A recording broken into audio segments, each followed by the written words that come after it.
Pyongyang marque la fin de la guerre, des dépouilles américains sur le chemin du retour entourés de collines embrumées, des soldats, des marins et des civils nord-coréens se pressant dans un cimetière de Heo pour rendre hommage à leurs frères d'armes, vendredi pour le jour anniversaire de la fin de la guerre de Corée. Les hostilités ont pris fin il y a 65 ans avec un armistice conclu par les forces des Nations Unies emmenées par les États-Unis avec les Nord-Coréens et leurs alliés chinois. Il n'y a pas eu de traité de paix si bien que la péninsule est toujours techniquement en guerre. De 1950 à 1953, les deux parties se sont battues jusqu'à l'impasse, des millions de personnes ont été tuées et la Corée, toujours coupée en deux par une zone démilitarisée, n'était plus que ruine fumante. Mais le Nord affirme que c'était une victoire et la guerre figure en bonne place des arguments de la dynastie Kim pour légitimer son pouvoir. Peloton après peloton, les différentes unités se sont rassemblées dans ce cimetière de la banlieue de Pyongyang dominé par la statue géante d'un canon de fusil et d'une baïonnette, ornée de la médaille du héros de la République populaire démocratique de Corée, le nom officiel du Nord. Une famille dépose des fleurs sur la tombe d'un soldat nord-coréen mort pendant la guerre de Corée, le 27 juillet 2018. Copyright AFP, Ed John Sells ont déposé des gerbes devant un cercueil en granit décoré d'un drapeau en métal, d'une mitrailleuse et d'un képi. Une voix entonne, inclinons-nous devant les martyrs qui prirent part à la Grande Guerre de libération de la mère patrie, le nom donné par Pyongyang au conflit, avant que les militaires n'ôtent leur képi et ne baissent la tête.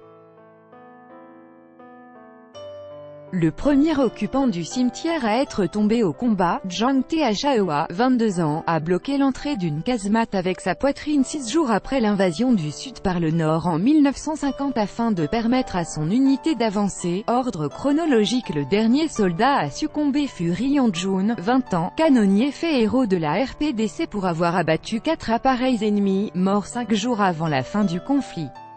Les Américains tués durant la guerre de Corée. Copyright AFP, Gal Roma. Une fois la cérémonie finie, les soldats se sont promenés dans les allées de tombes, rangées par ordre chronologique. Pendant ce temps, de l'autre côté du pays, un avion américain prenait possession de 55 dépouilles de militaires américains tués pendant la guerre pour les conduire au sud, première étape de leur retour à la maison.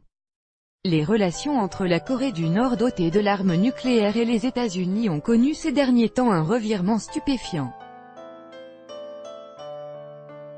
Après avoir échangé en 2017 insultes personnelles et menaces belliqueuses, le dirigeant nord-coréen Kim Jong-un et le président américain Donald Trump se sont serrés la main le 12 juin à Singapour. Le retour des dépouilles fait partie de l'accord conclu à cette occasion.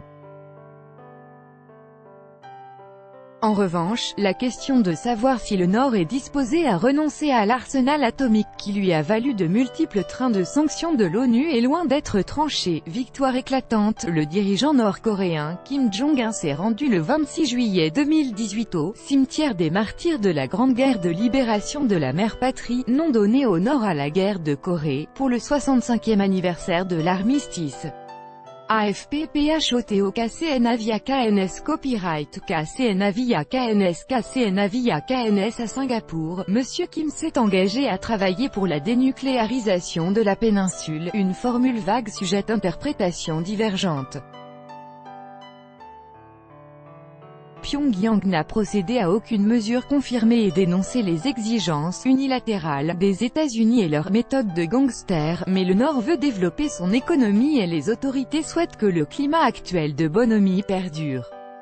Contrairement à l'ordinaire, l'AFP n'a pas été autorisé à parler aux gens présents au cimetière ni à assister à un dépôt de gerbes sur la colline Mansu, où des statues géantes du père fondateur de la Corée du Nord Kim Il-sung et de son fils et successeur, Kim Jong-il, dominent Pyongyang. Les diplomates stationnés dans la capitale expliquent qu'obtenir un rendez-vous avec un responsable est encore plus difficile que d'habitude.